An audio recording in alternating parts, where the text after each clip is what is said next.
शिरसा देवं गौरीपुत्रं विनायकं भक्तावासं स्मरे नित्यम् आयुर्कामार्थसिद्धये आयुर्कामार्थसिद्धये।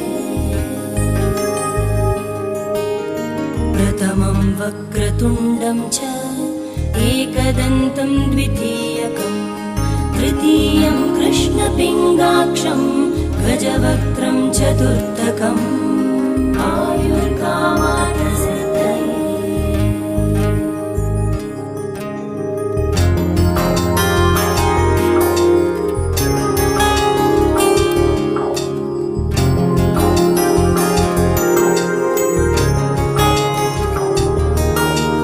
लम्बोदरं पञ्चमं च षष्ठं विकटमेव च सप्तमं विघ्नराजं च धूम्रवर्णं तथाष्टमम्